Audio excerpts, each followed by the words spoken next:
Здравейте, казвам се Красимира Димитрова и съм брокер на Мирела в офис Стамболийски, град София. А това е моята клиентка Стефка Колимечкова, която преди около 2 месеца закупи жилище с нас. Сега ще я помоля да сподели своите впечатления от работата си с мен и от обслужването, което й предостави Мирела.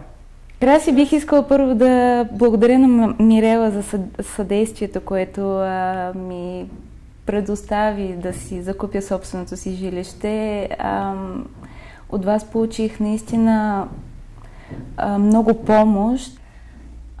Миналата година за мен беше времето, може би, когато узрях, че искам да си имам собствено жилище. И в разговори с мои близки всъщност така научих и за Мирела като брокерска фирма. И в тази реших да проверя на сайта на Мирела какви жилища предлагат. Имах си своите критерии. Миналата година направих 2 огледа. Не ми харесаха самите апартаменти и оставих нещата да залежават. Тази година отново опитах. Отворих сайта. За мое щастие си харесах жилище и се свързах с вас и в случая с теб. Така ти стана мой брокер. Направихме първия оглед и е факт, че аз си го харесах от пръв поглед. Да, това щях да питам дали беше любов от пръв поглед. Да, харесах си го, защото беше в квартала, в който аз исках много...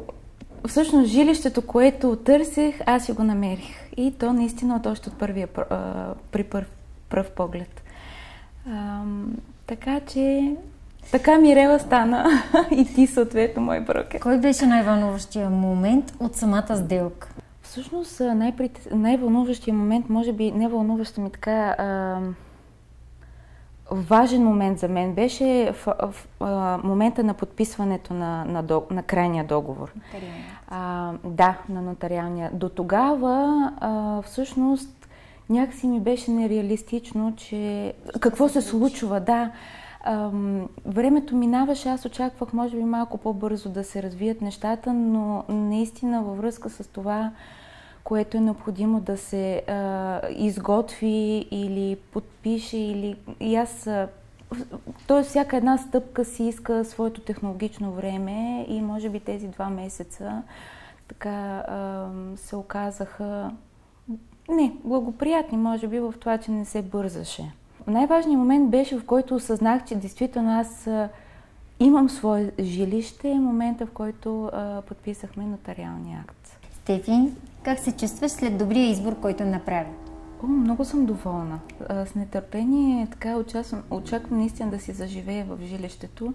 Все още имам някои действия, които трябва да предприема, за да мога да се нанеса спокойно.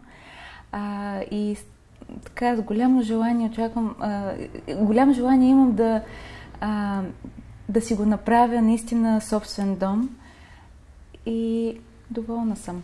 Чудесно. Душата ми се радва. Исках да ти благодаря за това, че беше до мен и ми помагаше във всяка една стъпка.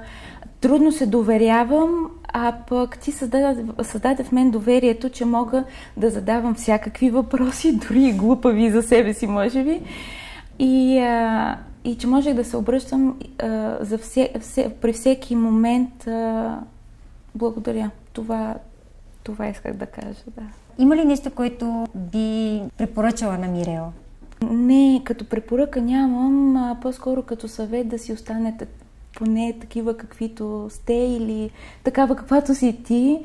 В смисъл на такъв да сте така лоялни към клиентите си, отзивчиви, да създавате наистина доверието в хората и да го оправдавате, разбира се. Това аз харесвам във вас и се надявам такива да останете и ако някой път ми се наложи пак, се надявам това да срещна във вас отново. Стефи, благодаря ти за милите думи. От мое име и от името на Мирела искам да направя един подарък за теб. Това е специално бутилирано вино за Мирела с марката Мирела, което е много хубаво и съм убедена, че ще ти хареса. И малко подаръци. Много благодаря. Благодаря ти, добро. Благодаря. И аз благодаря, че беше наш клиент. И аз ти благодаря.